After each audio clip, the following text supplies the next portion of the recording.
तो last class हम लोगों की जहाँ पे रुक गई थी वहाँ से कंटिन्यू करते हैं। बातचीत चल रही थी कि बेसिकली पैकिंग फ्रैक्शन होता क्या है, तो वो हमने कंप्लीट कर लिया था। अब उसी चीज़ को हम लोग कैलकुलेट करके देखते हैं कि हमारे पास जो 3 टाइप के यूनिट सेल्स हैं उनमें पैकिंग फ्रैक्शन कितना कितना और कैसे कैसे होगा। ठीक है, तो फिलहाल मैं डायरेक्ट कैलकुलेट करके तुम्हें वैल्यूज़ बता देती हूँ कैसे कैसे आती हैं, और अगर यही चीज़ आपको बोर्ड एग्जाम्स में डिराइव करने को कही जाए तो आपको कैसे कैलकुलेट करना है मैं ये भी बता दूंगी। राइट, अच्छा बस एक चीज़ का ध्यान रखना कि packing fraction is a ratio. ठीक है, पैकिंग फ्रैक्शन क्या है, एक रेशो है। अब क्योंकि एक रेशो है वो भी 2 सेम क्वांटिटीज़ का, वॉल्यूम डिवाइडेड बाय वॉल्यूम है ना, area divided by area. So therefore packing fraction वाली क्वांटिटी की कोई भी यूनिट नहीं होती। ये कैसा है, आप लोगों की एक यूनिट लेस क्वांटिटी है। जैसे यूनिट होती ना centimetre square, metre square, cube, all and all, ऐसा कुछ भी नहीं होता। साथ ही साथ में अगर इसके पास यूनिट नहीं है तो ये आप लोगों की एज वेल एज कैसी क्वांटिटी है, डायमेंशन लेस क्वांटिटी भी है। ये दोनों ही साथ साथ में। ठीक है, अब आगे बढ़ते हैं। फॉर एग्जाम्पल आपको अगर मैं ये कहूँ कि पैकिंग फ्रैक्शन आपको कैलकुलेट करना है सिंपल क्यूबिक यूनिट सेल में, तो बहुत ही सिंपल है। पैकिंग फ्रैक्शन कैलकुलेट करने के लिए कैसे कैलकुलेट करेंगे, टोटल वॉल्यूम, ठीक है, ऑक्यूपाइड बाय ऑल एटम्स। जितने भी आप लोगों के पास एटम्स हैं उस पर्टिकुलर सिंपल क्यूबिक में उन सारे एटम्स ने कितना वॉल्यूम ऑक्यूपाई किया है, और डिवाइडेड बाय हम लोग उसको किससे कर देंगे, आपके गिवन वॉल्यूम कितना था। अब एटम्स रह कहाँ रहे हैं, एटम्स यूनिट सेल में रह रहे हैं।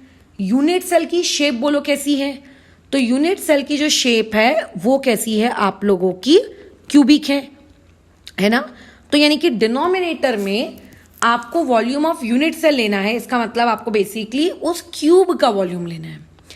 अब क्या तुम लोगों को सिंपल क्यूबिक यूनिट सेल में ये चीज सिखाई है कि नहीं सिखाई है कि टोटल वॉल्यूम ऑक्यूपाइड इन, अच्छा इन लिख दिया, सॉरी मैंने, बाय ऑल एटम्स कितना होता है, ये सिखाया है तुमको। बाय ऑल एटम्स कितना होता है, कैसे आता है, ये भी पूरे तरीके से सिखाया है। कितना, पाई ए क्यूब डिवाइडेड बाय 6, इतना आता है। लास्ट क्लास में हमने यही सीखा था। अच्छा, अब अपॉन में आ जाते हैं वॉल्यूम ऑफ यूनिट सेल में। तो मुझे एक बात बताओ, जो यूनिट सेल है उसका वॉल्यूम आप कैसे निकालोगे। तो जो यूनिट सेल है उस यूनिट सेल को हमने हमारी पूरी पढ़ाई के दौरान क्या मान के चला है कि हम एक क्यूबिक यूनिट सेल को पढ़ रहे हैं। और 10th क्लास या उससे लोअर स्टैंडर्ड की क्लास में आपने ये जरूर सीखा होगा कि वॉल्यूम ऑफ क्यूब क्या होता है, साइड क्यूब। साइड का क्यूब कर दो तो आपको क्या मिल जाता है, वॉल्यूम ऑफ क्यूब। अब हम लोग हमारी जो क्यूब होता है उस क्यूब की साइड को कितना मान के चलते हैं, ए फॉर एप्पल है ना, यही मान के चलते हैं। तो उसका क्यूब यानी कि साइड क्यूब बेसिकली कितना हो जाएगा, ए क्यूब। थोड़ी सी कैलकुलेशंस करनी है, बोलो कैलकुलेशंस के अकॉर्डिंग क्या हो जाएगा, ए क्यूब आप लोगों का गया खलास एकदम, ए क्यूब गया। क्या बच गया आपके पास, पाई अपॉन 6 बच गया। सो बेसिकली जो पैकिंग फ्रैक्शन होता है किसमें, आपके सिंपल क्यूबिक यूनिट सेल में, वो कितना होता है, पाई बाय 6 होता है। कितना होता है, पाई बाय 6 होता है। अब इसकी जो कैलकुलेशंस है इसको हम लोग किस में कर लेते हैं, इसको हम लोग कन्वर्ट करवा लेते हैं आप लोगों के किस में, पॉइंट्स में, मतलब पॉइंट वाइज ये चीज कितनी आती है। तो पाई की वैल्यू सभी को पता है, छोटे स्टैंडर्ड से पढ़ते आ रहे हो पाई क्या होता है ना। तो पाई की वैल्यू यहाँ पुट कर दो। तो जैसे यहाँ पे पाई की वैल्यू पुट करोगे 3.14 पुट करो या 22.7 पुट करो। लेट से मैंने यहाँ पे पाई की वैल्यू 3.14 पुट कर दिया, डिवाइड बाय 6 कर दिया, तो ये वाली चीज मेरे पास कितनी आ रही है, 0.52। यानी कि मेरे पास पैकिंग फ्रैक्शन कितना है, 0.523 है। ये मेरा पैकिंग फ्रैक्शन है। अब अगर कोई मुझको कहेगा कि इस पर्टिकुलर पैकिंग फ्रैक्शन को परसेंटेज में कैलकुलेट करो, तो मैं इसको परसेंटेज में निकाल सकती हूँ क्या, बिल्कुल। परसेंटेज में निकालने के लिए इसको बस आपको क्या करना है, मल्टीप्लाई बाय कितना, 100 है ना, मल्टीप्लाई बाय कितना, 100। तो जब तुम इसको 100 से मल्टीप्लाई करोगे तो सिंपल क्यूबिक यूनिट सेल में परसेंटेज ऑफ पैकिंग फ्रैक्शन कितना आ जाएगा, 52.3। और इसी परसेंटेज ऑफ पैकिंग फ्रैक्शन को बेसिकली एक और वर्ड से इंडिकेट किया जाता है जिसको हम लोग कहते हैं पैकिंग इफिशिएंसी। यानी कि पैकिंग फ्रैक्शन के अलावा एक और वर्ड होता है that is known as what, packing efficiency.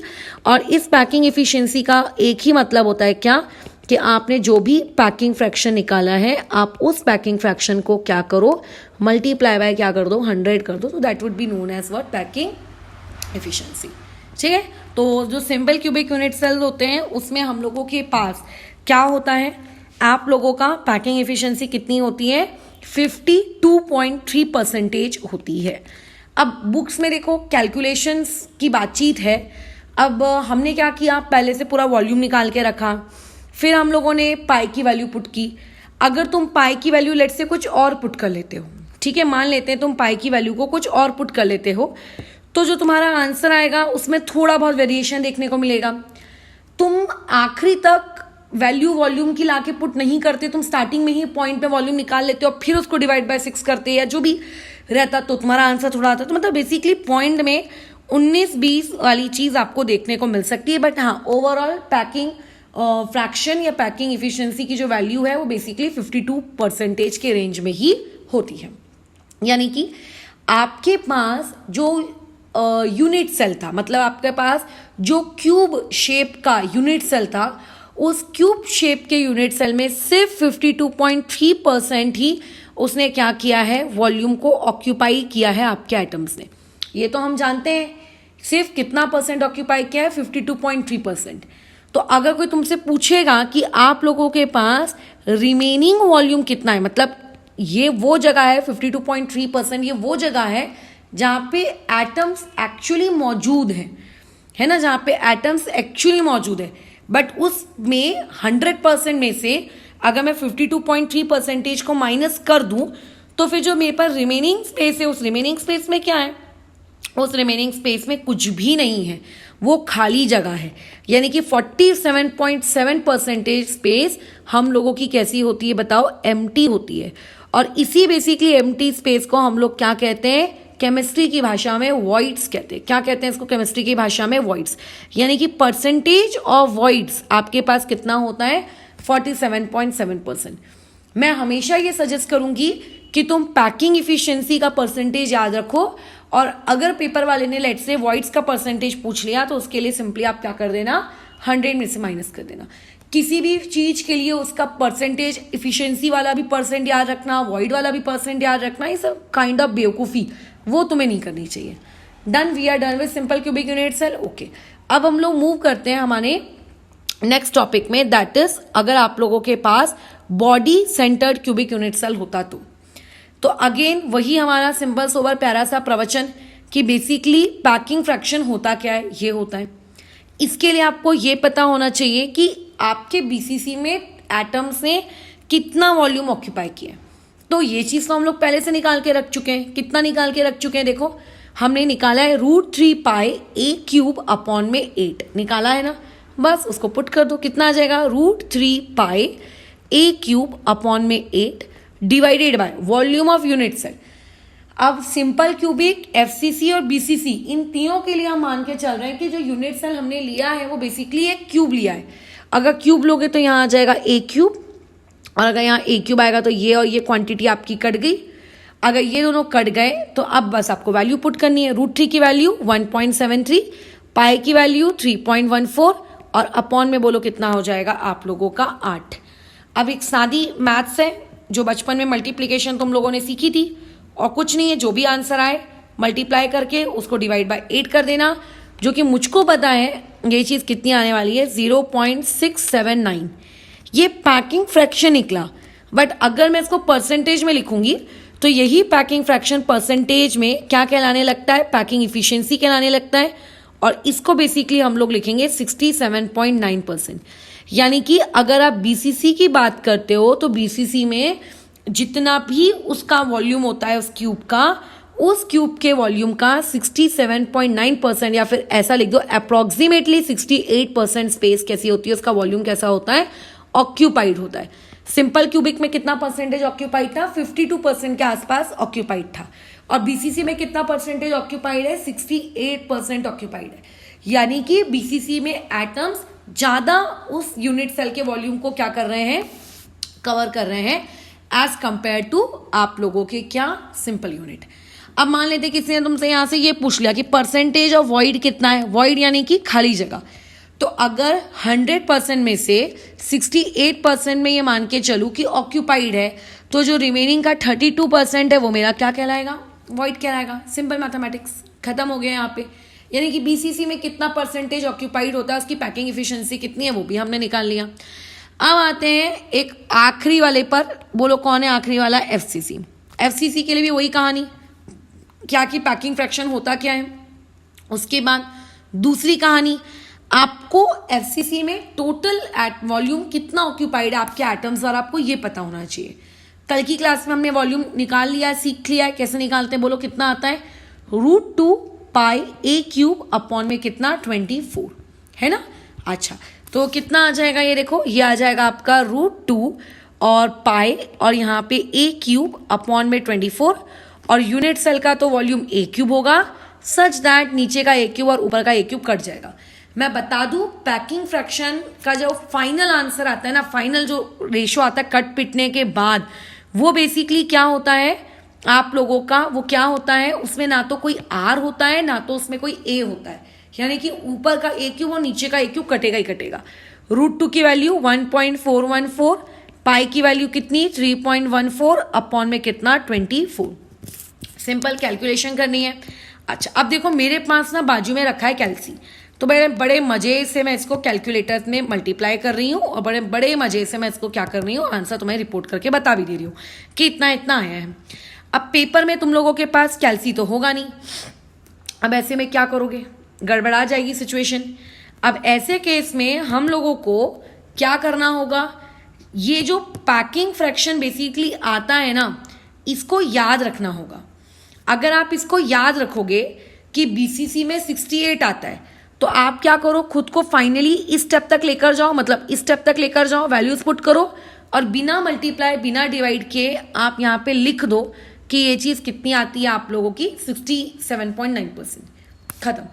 ठीक है, बस इतना। इवन ऐसा करने से होता क्या है, जो आखिरी मिनट की जो कैलकुलेशन होती है उससे भी बच जाते हो। दूसरी चीज, आखिरी मिनट की कैलकुलेशन में अगर बैठते हो तो मैं बता दूं, आंसर आपका गलत आने की प्रोबेबिलिटी बहुत हाई रहती है। ठीक है, बहुत ज़्यादा हाई रहती है गलत आने की। और उसके बाद क्योंकि मल्टीप्लाई करते वक्त गड़बड़ भी हो जाती है, तुम लोगों से मल्टीप्लाई डिवाइड, वो भी तो टैलेंट है। और तीसरा इसका फायदा होता है याद करने का, 1 लाइन या एमसीक्यू टाइप के सवाल में कभी कोई क्वेश्चन आया तो डायरेक्टली हम लोग क्या कर सकते हैं, मार्क कर सकते हैं। तो एक बार देख लेते हैं कि तुम लोगों की जो किताब है उसमें ये चीज़ किस तरीके से लिखी है। चाहे एनसीईआरटी पढ़ो या चाहे दुनिया की कोई किताब पढ़ो, हर जगह आपको पैकिंग इफिशियंसी वाला टॉपिक मिलेगा ही मिलेगा। तो ये देखो, ये सिंपल क्यूबिक यूनिट सेल की उसने पैकिंग इफिशियंसी निकाली है। पहली बात तो पैकिंग इफिशियंसी का फॉर्मूला क्या लिखा है, कितना वॉल्यूम आपके पार्टिकल्स उस यूनिट सेल में ऑक्यूपाई कर रहे हैं divided by total volume multiply by 100। तो देखो कितना आया, यहाँ पे बीसीसी में 68% आया था ना। देखो बुक वाले ने भी क्या किया, सिर्फ वैल्यूज लिख दी और बाद में क्या किया, वहां पे डायरेक्ट परसेंटेज लिख दिया। तुम भी वही करना एग्जाम में, इसीलिए उसको याद रखना, वहां पे कोई तुमसे कैलकुलेशन नहीं मांग रहा है। यानी कि 68% जो है वो उसका ऑक्यूपाइड है और जो 32% क्या है आपका एम्प्टी है।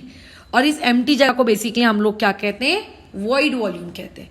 तो जरूरी नहीं है पेपर में तुमको डेरिवेशन पैकिंग इफिशियंसी का ही आएगा, हो सकता है डेरिवेशन में बोला है कि derive how much percentage of space is unoccupied. तो ऐसे में क्या करना, आप पहले पैकिंग इफिशियंसी ही निकालना। ठीक है, आप अनऑक्यूपाइड के लिए टेंशन मत लेना कि अरे यार अनऑक्यूपाइड के लिए आप कौन सा डेरिवेशन पढ़े, ऐसा तो हमने कभी पढ़ा नहीं है। आप अनऑक्यूपाइड के लिए उसे क्या करना, आप उसको ऑक्यूपाइड के लिए ही निकालना और जो भी फाइनल आंसर उसको 100 में से माइनस करके बोल देना कि लो भैया ये अनऑक्यूपाइड के लिए। ठीक है, मतलब बेसिकली अनऑक्यूपाइड के लिए या वॉइड्स के लिए अलग से कोई भी डेरिवेशन करने की जरूरत नहीं है। अब अगर मान लेते यही चीज तुमको किस में दी हुई होती, आप लोगों के बॉडी सेंटर में दी हुई होती तो हमने निकाल लिया। लेकिन अगर यही सेम चीज तुम लोगों के सिंपल क्यूबिक में दी होती, देखो सिंपल क्यूबिक में कितना आया 52.36 और मैंने कितना लिखा था 52.3, तो वो एक आधी डेसिमल चलता है, बट ये आपका आया। यानी कि 52.36 वाली जगह आपकी क्या है, ऑक्यूपाइड है, और आपका 47.64% आपकी जगह कैसी है, एम्प्टी है। आ गई हम लोगों की ये कहानी। तो जिस तरीके से आप बीसीसी के लिए निकाले हो, जिस तरीके से आप सिंपल क्यूबिक के लिए निकाले हो, आप इसी सेम चीज को और किसके लिए निकालने वाले हो, आगे एफसीसी के लिए भी निकालोगे। ठीक है, आगे एफसीसी के लिए भी आपको ये चीज़ कैलकुलेट करनी है। बट एफसीसी के लिए कैलकुलेट करते वक्त भी क्या वही सेम हम लोगों को नियम फॉलो करने हैं क्या जो हमने अभी इनके लिए किए? बिल्कुल, इसके लिए भी आपको वही सेम नियम फॉलो करने। नियम चेंज थोड़ी ना हो जाएंगे, है ना, नियम थोड़ी ना चेंज हो जाएंगे तुम लोगों के। ठीक है, कर लेते हैं सेम नियम फॉलो। अब मैं नियम चलो फॉलो कर लेती हूँ। मैंने क्या लिखा था ऊपर तुम लोगों का, उसको एक बार देख लेते हैं। 1 मिनट रुकना बस। ठीक है, कहाँ गया? ये रहा। इसमें क्या लिया था हमने? वॉल्यूम √2 पाई ए क्यूब अपॉन में 24। अच्छा, तो √2 की वैल्यू 1.414, पाई की वैल्यू 3.14 और डिवाइड बाय 24। अच्छा, देखो वॉल्यूम में ना हुई है कुछ ना कुछ गड़बड़। आई थिंक हमने कल जब वॉल्यूम निकाले हैं ना तो वहाँ पे हुई है कुछ गड़बड़। तो कि एक्चुअली अगर मैं इसको लेकर करूँगी तो पैकिंग इफिशियंसी तो बल्कि सिंपल क्यूबिक से भी कम आएगी, बल्कि आपके फेस सेंटर्ड में तो सोचो 8 एटम से तो ज़्यादा ही होते हैं ना, 8 + 14 होते हैं। तो यहाँ पे कुछ गड़बड़ हुई है। अच्छा, ये 11/4 मैं लिखना भूल गई, सॉरी। नहीं, 11/4 तो कस्टमाइज प्रॉब्लम के लिए था। 2 मिनट। एफसीसी के लिए कितना निकाले थे हम? √2 पाई ए क्यूब अपॉन में 6। अच्छा, तो ये 6 था। मैंने वहाँ पे डफर जैसे वहाँ पे क्या लिख के रखा है? 24 लिख दिया है। कहाँ पर? देखो, ये जो मैं यहाँ पे तुम्हें कैलकुलेशन करके दिखाई थी, मैं यहाँ पे 24 लिख दिया। ये क्या है? आपका 6 है। Please correct it. ये एक एरर हो गई थी, ठीक है, ये यहाँ पे इसको ठीक कर लेना। अच्छा, अब बस तुम्हें क्या करना है? कैलकुलेशन करना है। तो तुम चाहो तो खुद कैलसी लेकर बैठो, ठीक है, और देखो इन सबको अगर तुम मल्टीप्लाई करते हो तो तुम्हारे पास कितना आंसर आता है। तो तुम चले इनको मल्टीप्लाई करने के लिए। तो मैंने तो देखो कर लिया और मेरे पास ये आंसर आया 0.739। ये आया पैकिंग फ्रैक्शन।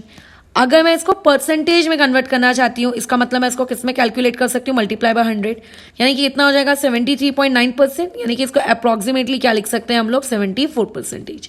यानी कि एफसीसी के केस में आपके पास कितनी स्पेस ऑक्यूपाइड होती है? आपके पास एटम्स के द्वारा उस यूनिट सेल की 74% स्पेस आप क्या करते हो? ऑक्यूपाई करते हो। और कितनी स्पेस आपके पास बेसिकली खाली होती है? आपके पास वहाँ पे टोटल 26% स्पेस खाली होती है। तो ऐसे में हम लोगों ने पहले तो ये देख लिया कि किस में कितनी कितनी पैकिंग इफिशिएंसी है और किस में कितने कितने वॉइड्स हैं। अब इससे या तो डायरेक्टली 1 मार्क क्वेश्चन आ जाता है कि बताइए एमसीक्यू के फॉर्मेट में कि सिंपल क्यूबिक यूनिट सेल में पैकिंग फ्रैक्शन कितना % होगा। तो जिस इंसान ने इसको ये सोच के रखा है कि मैं पेपर में डिराइव करूंगा, उसका क्या होगा बताओ? उसके साथ ये होगा कि बेचारे को वहां डिराइव करना पड़ेगा वो 1 मार्क के एमसीक्यू के लिए। बट जिसने याद रखा होगा कि 52% होगा, वो सीधा उसको टिक मार्क के आ जाएगा। अब इसी पर्टिकुलर क्वेश्चन को इस तरीके से भी पूछा जा सकता है कि परसेंटेज ऑफ वॉइड कितना होगा। तो परसेंटेज ऑफ वॉइड को आप कभी याद ना करें, आप सिंपली बस किसको याद करिए? आप आपके किसको याद करिए? आप आपके किसको याद करिए? स्पेस ऑक्यूपाइड को, क्योंकि वो बहुत इंपॉर्टेंट है। सिंपल क्यूबिक में 52% के आसपास, बीसीसी में 68% ऑक्यूपाइड है और आपके एफसीसी में कितना परसेंटेज ऑक्यूपाइड है? 74% ऑक्यूपाइड है। ऑक्यूपाइड है यानी कि मैं किसकी बात कर रही हूँ? पैकिंग फैक्टर या पैकिंग फ्रैक्शन की बात कर रही हूँ। तो अगर तुम 100 में से माइनस करोगे, ठीक है, यहाँ पे अगर तुमको कोई ये पूछेगा कि वॉइड्स कितना % है, तो वॉइड्स के लिए आपको सिर्फ क्या करना है? ये जो ऊपर में हमने वैल्यूज याद किए इनको बेसिकली कितने में से माइनस कर देना है? 100 में से, है ना, ये इसमें से, ये ऐसे, तो आपके पास वॉइड्स आ जाएगा। तो अगर आप इनको याद रखते हो तो इसको याद रखने से क्या फायदा है कि आप लोगों को जो छोटे छोटे एमसीक्यूज होते हैं उनमें आपको कभी कैलकुलेशन करके देखने की आवश्यकता नहीं पड़ेगी, ठीक है। तो ये एक टाइप का क्वेश्चन यहाँ से क्रिएट हो सकता है। दूसरे टाइप का क्वेश्चन देखो ये क्रिएट होता है यहाँ से कि आप एक काम करो, अरेंज करो। किस चीज को अरेंज करो? सिंपल क्यूबिक को, बॉडी सेंटर्ड को, फेस सेंटर्ड को on the basis of voids present in them, basis of percentage of voids, मतलब उनके अंदर कितना कितना परसेंटेज ऑफ वॉइड है उसके अकॉर्डिंग आप अरेंज करो। तो ऐसे में सिंपल क्यूबिक के अंदर कितना % वॉइड होता है? 48। इसके अंदर कितना होता है? 32। और इसके अंदर कितना होता है? 26। तो तुम चाहो तो असेंडिंग ऑर्डर में अरेंज करो या चाहे तुम डिसेंडिंग ऑर्डर में अरेंज करो। तो सबसे ज्यादा खाली स्पेस किस में होती है? सिंपल क्यूबिक में। उससे कम बॉडी सेंटर्ड में, और उससे कम किस में होती है? फेस सेंटर्ड में होती है। ये एक अरेंजमेंट हो सकता है। दूसरी चीज आपको क्या पूछा जा सकता है? यही सेम क्वेश्चन ऐसे पूछा जा सकता है कि आप अरेंज करो सिंपल क्यूबिक को, बॉडी सेंटर्ड को, फेस सेंटर्ड को, किसके बेसिस पे अरेंज करो? ऑन द बेसिस ऑफ किस चीज के? On the basis of volume occupied bye atoms. ठीक है, कितना उन्होंने एटम्स ने वॉल्यूम ऑक्यूपाई किया है। ठीक है, या फिर सिंपली भाषा में बोलूं, पैकिंग फ्रैक्शन के हिसाब से अरेंज करो। तो पैकिंग फ्रैक्शन में यही पूरा का पूरा सीक्वेंस क्या हो जाएगा? उलट जाएगा। सबसे अच्छा पैकिंग फ्रैक्शन किसका होता है? एफसीसी का। उससे गंदा बीसीसी का। और सबसे पुअर किसका? सिंपल क्यूबिक का। तो ये अरेंजमेंट भी आसानी से की जाती है अगर आपको ये परसेंटेज याद हो तो। अब बुक में देखो ये चीज कैसी दी हुई है। बुक में देखते एक बार परसेंटेज आपको कितना दिया हुआ है, तो देखो यहाँ पे भी कितना दिया है? 74% दिया हुआ है ना। अच्छा, अब यहाँ पे जो तुम्हारी बुक है, यहाँ पे एफसीसी के बाजू में ब्रैकेट में ये सीसीपी और जो ये वर्ड है आपका एचसीपी, ये भी लिख रही है। अब ये जो वर्ड है सीसीपी और ये जो वर्ड है एचसीपी, ये आखिर होता क्या है? तो देखो एक्चुअली में जिस तरीके से फेस सेंटर्ड होता है ना, जिस तरीके से बॉडी सेंटर्ड होता है, उसी तरीके से एचसीपी मतलब हेक्सागोनल क्लोज पैकिंग, एक हेक्सागोनल पैकिंग भी होती है। तो अब अगर उस हेक्सागोनल पैकिंग का डेरिवेशन किया जाता, ठीक है, उसका डेरिवेशन ऐसा नहीं होता है, उसका एक अलग ही कैलकुलेशन आती है, क्योंकि हेक्सागोन में सारे एंगल 90 डिग्री के नहीं होते, है ना। तो उसका तो डेरिवेशन ही अलग ही तरीके से होता है। वो डेरिवेशन आपके सिलेबस में नहीं है, आपको सिर्फ वैल्यू याद रखना आपके सिलेबस में है कि एफसीसी का जो परसेंटेज होता है वही सेम परसेंटेज एचसीपी का और आपके किसका? सीसीपी का भी होता है। आपको डिराइव नहीं करना है, ठीक है, डिराइव नहीं करना है बराबर, लेकिन आप लोगों को क्या करना है? याद रखना है। तो अब इसी के बेसिस पे बुक में देखो एक छटाक भरी का सवाल है, यूज योर ब्रेन पावर, कि अगर आपको 3 लैटिसेस दिए हुए हैं, एक दिया है सिंपल क्यूबिक, एक दिया है बीसीसी, एक दिया है एससीसी, उनमें से सबसे एफिशिएंट पैकिंग किसकी होती है? तो अभी अभी हम लोगों ने पढ़ा कि सबसे एफिशिएंट या सबसे अच्छे से पैकिंग किसमें होती है?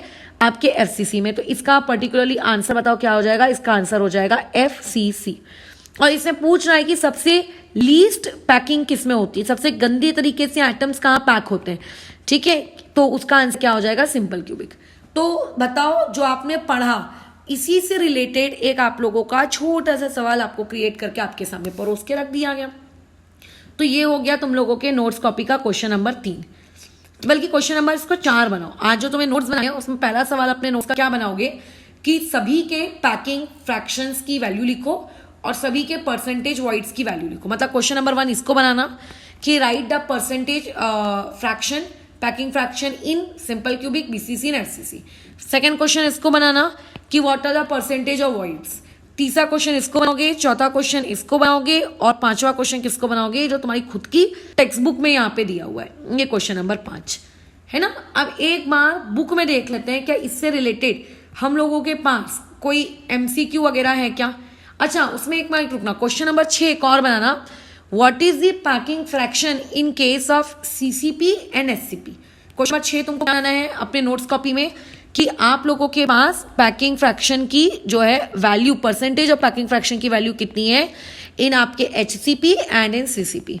तो इसका आंसर क्या आएगा? वही आपका 70 वाला परसेंट का जो था, कितना था? 74% था ना। हाँ, बस वही आंसर इसका भी आ जाएगा। अब देखते हैं कि टेक्स्ट बुक में इससे रिलेटेड डायरेक्टली कोई सवाल दिया है क्या जिसको हम लोग अटेम्प्ट करते हैं। तो चेक करो कहाँ है हम लोगों की एक्सरसाइज, ये रही। देखो इसका एमसीक्यू नंबर 4 पढ़ो। बोल रहा है कि क्रिस्टल लैटिस है जिसमें बीसीसी यूनिट सेल है, बताओ वहां पे वॉइड का वॉल्यूम कितना होगा। तो वॉइड का वॉल्यूम अगर आपको बताना है तो आप रटो मत, आप उसमें ये याद रखो कि उसमें ऑक्यूपाइड वॉल्यूम कितना था।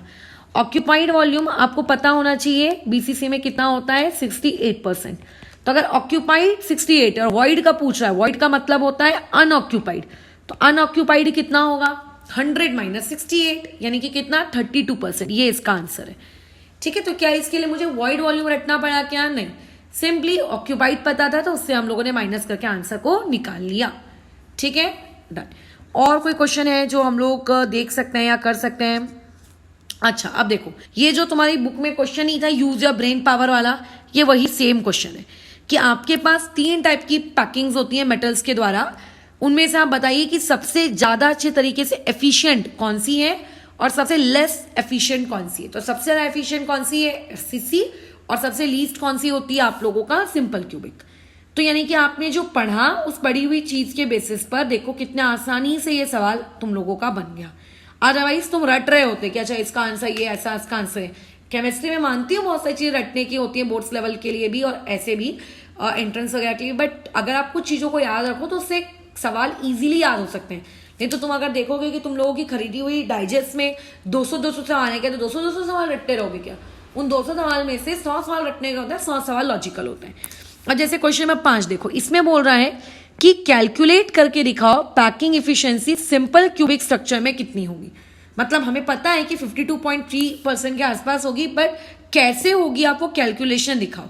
अब जरूरी तो है नहीं कि सिंपल क्यूबिक के लिए यही क्वेश्चन पूछा जाए, तो यही सेम क्वेश्चन आप लोगों को किसके लिए पूछा जा सकता है, आप लोगों को ये कैलकुलेशन वाला पार्ट किसके लिए पूछा जा सकता है, ये आपको सिंपल क्यूबिक के लिए भी पूछा जा सकता है, आपको बीसीसी के लिए भी पूछा जा सकता है और आपको एफसीसी के लिए भी पूछा जा सकता है।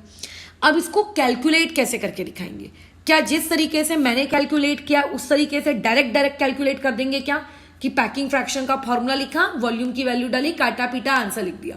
बिल्कुल नहीं, वैसा नहीं करना। अगर तुमने उस तरीके से किया जैसे मैंने अभी सिखाया है डायरेक्ट, तो उसमें तुम्हें 3 मार्क के डेरिवेशन में या 4 मार्क के डेरिवेशन में तुम्हें 1 या 1.5 नंबर मिलेगा। इसको किस तरीके से डिराइव करना है देखो, मैं स्टेप्स बता देती हूँ, इसके स्टेप्स के अकॉर्डिंग अपनी नोट्स कॉपी में आंसर लिखोगे। स्टेप नंबर 1 करना, सबसे पहला आपको डायग्राम बनाना है। अगर सिंपल क्यूबिक को पूछे तो सिंपल क्यूबिक का डायग्राम बनाना है। पॉइंट नंबर 2 में आपको ये लिख देना है कि सिंपल क्यूबिक को डिफाइन कर देना है। मतलब सिंपल क्यूबिक यूनिट सेल एक ऐसा यूनिट सेल होता है, समझ गए होगे तुम लोग, इतने बार आप कर चुके हो। तीसरे पॉइंट में आपको डायरेक्ट लिखना है कि number of atoms per unit cell कितने होते हैं।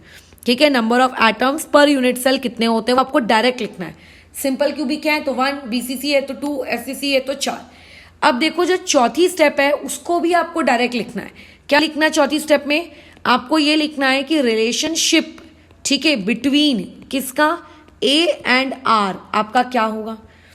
ठीक है, अच्छा, या फिर रुको मैं शॉर्ट में बता देती हूँ। बेसिकली रुको, शॉर्ट में इस चीज को आप ऐसा लिखो, अगर आपको आंसर लिखने को आ रहा है। कल की क्लास में मैंने तुम लोगों को वॉल्यूम वाला डेरिवेशन कराया था, याद है। बस आप क्या करो, उस वॉल्यूम वाले डेरिवेशन को पूरा का पूरा छाप दो, पूरा का पूरा छाप दो एग्जैक्टली। और उस वॉल्यूम वाले डेरिवेशन को जब छाप दोगे तब उसके बाद नेक्स्ट पॉइंट में क्या लिखना, पैकिंग फ्रैक्शन का फॉर्मूला लिखना। कौन सा वाला फॉर्मूला, जो तुम्हारी रिस्पेक्टिव बुक्स में दिया। जैसे तुम्हारी टेक्स्ट बुक में पैकिंग फ्रैक्शन का फॉर्मूला क्या दिया हुआ है उससे पढ़ो, मीनिंग वही होता है, बस लिखने की भाषा बेसिकली सबकी क्या हो जाती है, चेंज हो जाती है। जैसे तुम्हारी बुक में फॉर्मूला क्या रही है, volume occupied by particles in unit cell divide by total volume of unit cell multiply by 100। ये फॉर्मूला एग्जैक्टली आपको वहां पे छाप देना है। ठीक है, अगर तुम महाराष्ट्र स्टेट बोर्ड की किताब से अगर इस चीज को पढ़ रहे हो तो, अगर नहीं तो एनसीईआरटी में कैसा लिखा आता है, सिंपल भाषा, volume of 1 atom divided by volume of unit cell multiply by 100। आप एनसीईआरटी वाले उस भाषा में लिखें। अच्छा, जैसे ही फॉर्मूला लिख दोगे आपको नेक्स्ट स्टेप में क्या करना है, वैल्यूज पुट कर देनी है।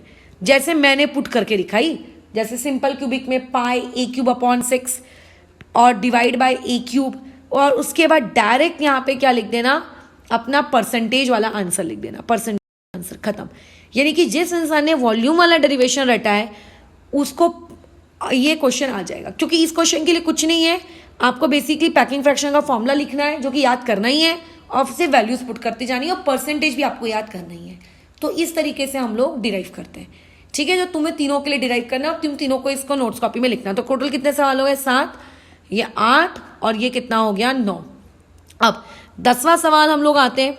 पेपर में पूछा जाता है डिफाइन पैकिंग फ्रैक्शन। ये तो भैया फेवरेट डेफिनेशन है सॉलिड स्टेट की, कि पैकिंग फ्रैक्शन को या पैकिंग इफिशिएंसी को डिफाइन करो। देखो, फ्रैक्शन का मतलब क्या होता है कि बिना परसेंटेज वाली वैल्यू, और परसेंटेज और पैकिंग फ्रैक्शन का मतलब क्या होता है, परसेंटेज में निकाल लिया। और जब उसी चीज को परसेंटेज में निकाल लिया जाता है तो बेसिकली उसको हम लोग क्या कहते हैं, पैकिंग इफिशिएंसी कहते हैं। ठीक है, उसी चीज को हम लोग क्या कहते हैं, पैकिंग इफिशिएंसी। ऑलरेडी स्टार्टिंग में मैं बता चुकी हूँ। अब तुम्हारी बुक में पैकिंग इफिशिएंसी को देखो डिफाइन किस तरीके से किया गया, एग्जैक्टली यही तुम्हें अपना क्वेश्चन लिखना है कि packing efficiency is a fraction और a percentage of total space occupied by sphere या फिर पार्टिकल्स, खत्म। और उस डिफाइन के नीचे ये आपको फॉर्मूला लिख देना है। तो ये तुम्हारी डिफाइन है, ये तुम्हें अपनी डिफाइन लिखनी ही लिखनी है। ये आपका नेक्स्ट क्वेश्चन। यहीं पर हम लोगों का आज का टॉपिक खत्म होता है फिर। और जो एनसीईआरटी वाले लोग हैं उनकी भी डेफिनेशन उनको मिल जाएगी। अगर तुम्हें इसकी डेफिनेशन सीबीएसई वालों को एनसीईआरटी में ढूंढनी है तो जो आपका सेक्शन 1.7 होता है, उस सेक्शन 1.7 में जो पहली लाइन पैराग्राफ है, उसी पैराग्राफ में आपको पैकिंग फ्रैक्शन की डेफिनेशन मिल जाएगी। सो टोटल तुम्हें अपनी नोट्स कॉपी में कितने सवाल लिखने हैं? 10 सवाल लिखने हैं, ठीक है। अच्छा, अब इससे मैं बता दूं कि होता कैसा है बुक्स में, चाहे एनसीईआरटी हो या चाहे महाराष्ट्र स्टेट बोर्ड की टेक्स्ट बुक हो, ये लोग क्या करवाते हैं, पैकिंग इफिशिएंसी के डेरिवेशन में ही, चलो ठीक है वॉल्यूम को आपने डिराइव करवा लिया, समझ में आता है, वो लोग रेडियस भी देखो डिराइव कर रहे हैं। मतलब पहले रेडियस डिराइव कर रहे हैं, फिर वॉल्यूम डिराइव कर रहे हैं, फिर टोटल वॉल्यूम डिवाइड कर रहे हैं, फिर पैकिंग एफिशिएंसी डिराइव कर, मतलब टोटल 4 स्टेप्स में। चलो देखो, अगर सिंपल क्यूबिक की बात हो रही है तो रेडियस और ए के बीच में रिलेशनशिप निकालना कोई बड़ी बात नहीं है। या क्या होता है, ए इक्वल टू 2r तो होता है, उसमें क्या ज़्यादा कोई खोपड़ी चलानी होती है। बट अगर बातचीत बीसीसी या एफसीसी में हो जाए तो उसके रेडियस का डेरिवेशन, उसके वॉल्यूम का डेरिवेशन, फिर पैकिंग एफिशिएंसी का डेरिवेशन, हे भगवान कितना लंबा हो जाएगा, वो मत करना। अगर आपको पैकिंग एफिशिएंसी डिराइव करने को कहा गया तो आप रेडियस के डेरिवेशन को स्किप कर सकते हो, डायरेक्ट वहाँ पे रिलेशनशिप लिख सकते हो, आर और ए का रिलेशनशिप ये होता है, और उससे डायरेक्टली आप क्या निकाल सकते हो, अपना आंसर कैलकुलेट करके निकाल सकते हो, ठीक है। उसमें फालतू के उसी पर्टिकुलर क्वेश्चन में आर और ए के डेरिवेशन को भी इंक्लूड मत कर लेना, जैसे टेक्स्ट बुक वाला कर रहा है, मत करना उसको, ठीक है। वो लिखते वैसे हैं बट आपको वो चीज़ नहीं करनी है। तो यहाँ पे हम लोगों का टॉपिक खत्म होता है। कल बेसिकली हम एक बहुत ही इम्पॉर्टेंट फॉर्मूला डिराइव करेंगे, ठीक है, और उस इम्पॉर्टेंट फॉर्मूला की मदद से सीधे सीधे आप लोगों को न्यूमेरिकल्स पूछे जाते हैं। उस फॉर्मूले में 3 से 4 क्या रहते हैं, वेरिएबल्स इन्वॉल्व होते हैं, ठीक है। डेंसिटी, आप लोगों का Z, मोलर मास और आप लोगों के A, ये 4 वेरिएबल्स इन्वॉल्व होते हैं। और इन 4 में से पेपर में कोई भी 3 वेरिएबल दे देता है और बाकी क्या आप लोगों को क्या करवाता है, वो एक वेरिएबल आपको ढूंढने को कहता है। ये इतना आसान टॉपिक है। तो कल हम लोगों को वो पर्टिकुलर फॉर्मूला डिराइव करना है। तो अच्छा, और उस फॉर्मूले को ये दिखा है ना, बेसिकली हमको यही फॉर्मूला डिराइव करना है। ये फॉर्मूला कैसे आया, ये फॉर्मूला हम लोगों को डिराइव करना है। कल का हमारा काम थोड़ा सा डेरिवेशन वाला जाएगा, और डेरिवेशन वाला काम खत्म करने के बाद फिर हम लोगों का जो सॉलिड स्टेट चलेगा वो पूरा पकाऊ सॉलिड स्टेट चलेगा। उसमें एक टॉपिक आता है वॉइड्स वाला, मतलब पैकिंग किस तरीके से होती है, एक वो टॉपिक आता है, और एक टॉपिक आता है ये डिफेक्ट्स वाला, कि किस तरीके के डिफेक्ट्स सॉलिड्स में देखने को मिलते हैं। तो डिफेक्ट्स वाला तो चलो फिर भी क्वाइट इंटरेस्टिंग है, अच्छा लगता है पढ़ने में। उसके बाद बैंड्स वगैरह आते हैं, ये भी अच्छा लगता है पढ़ने में। लेकिन जो वो पैकिंग वाला टॉपिक आता है ना, बड़ा बोरिंग होता है, क्योंकि उसमें लर्न भी बहुत कुछ करना पड़ता है और काफ़ी मतलब इमेजिनेशन वाला काम होता है वो। जैसे कि आपकी एफसीसी और बीसीसी में कैसी इमेजिनेशन थी वैसी, बट उससे भी बड़े लेवल की, तो वो थोड़ा बोरिंग काम लगता है मुझको। तो पहले हम लोग क्या करेंगे, डेरिवेशन करने के बाद सारे डिफेक्ट्स के बाद की जितनी सॉलिड स्टेट की थ्योरी है, जितनी बैंड थ्योरी से लेकर सब कुछ, वो पूरा एंडिंग तक कंप्लीट कर लेंगे। और जब सॉलिड स्टेट एंड होने वाला होगा तब हम लोग वो पैकिंग किस तरीके से होती है, टेट्राहाइड्रल वॉइड्स कैसे दिखते हैं, ऑक्टाहाइड्रल वॉइड्स कैसे दिखते हैं, वो फिर हम लोग पढ़ेंगे, ठीक है। अच्छा, अब एक बात ध्यान रखना, जो तुमको मैंने टॉपिक पढ़ाया है यहाँ पे बीसीसी, एफसीसी और एससी आपका खत्म होता है। इस पर्टिकुलर टॉपिक से एक क्वेश्चन और क्रिएट किया जा सकता है, distinguish BCC FCC, distinguish BCC SC, distinguish FCC SC, कुछ भी डिस्टिंग्विश क्रिएट किया जा सकता है। तो मान लेते हैं अगर पेपर में तुमको डिस्टिंग्विश क्रिएट करने को कहेगा, जो कि तुम्हें अभी करना भी है, क्वेश्चन नंबर 11 में क्या करना है, बीसीसी एफसीसी के बीच का डिस्टिंग्विश क्रिएट करना है, एफसीसी और सिंपल क्यूबिक के बीच का क्रिएट करना है, बीसीसी और सिंपल क्यूबिक का क्रिएट करना है। तो इसमें देखो पॉइंट्स क्या लिखोगे। सबसे पहला पॉइंट होना चाहिए डिफाइन, सबसे पहला कि बीसीसी क्या होता है, एफसीसी क्या होता है। दूसरा पॉइंट होना चाहिए वहां पे उनके जेड की वैल्यू, ठीक है। लेकिन कभी भी जेड को डायरेक्टली जेड इक्वल टू मत लिख देना, तुम लोगों को हमेशा कैसा लिखना है, उसका पूरा नाम लिखना है, number of atoms per unit cell, कि इसके लिए number of atoms per unit cell 1 है, सिंपल क्यूबिक में, एफसीसी में कितने हैं, इतने हैं 4, बीसीसी में कितने हैं, इतने हैं, उसके बारे में। तीसरी इंफॉर्मेशन आपको वहां पे क्या लिखनी है, आप लोगों को पैकिंग इफिशिएंसी का लिख देना है कि ये इसकी इतनी पैकिंग इफिशिएंसी है। और चौथा पॉइंट आपको क्या लिख देना है, परसेंटेज वॉइड्स का लिख देना है कि इसमें इतना इतना परसेंटेज वॉइड्स है, बस खत्म। इतना ही लिख दो, काफी है, ठीक है। वैसे इसमें एक और पॉइंट क्रिएट किया जा सकता है एग्जाम्पल वाला, बट फालतू के उसको भी फिलहाल क्रिएट नहीं करो क्योंकि वो तुम्हारे सिलेबस में नहीं है, ठीक है, इसलिए उसको मत क्रिएट करो, राइट। अच्छा, और एक बात हमेशा याद रखना, जितने भी आपके मेटल्स होते हैं, स्पेशली डी ब्लॉक मेटल्स, ये लोग जनरली कौन सा वाला क्यूबिक क्रिस्टल सिस्टम ऑक्यूपाई करते हैं, एचसीसी वाला। तो टोटल कितने क्वेश्चन हो गए आज की नोट्स कॉपी में तुम लोगों के पास, 13 क्वेश्चंस, ये आप लोगों को आज फिनिश करके रखने हैं, ठीक है। तो बस खत्म होता है हम लोगों का ये वाला काम यहाँ पे। कल हम लोग जो पार्ट करेंगे वो डेरिवेशंस वाला करेंगे। फिलहाल इसे यहाँ रुकते हैं।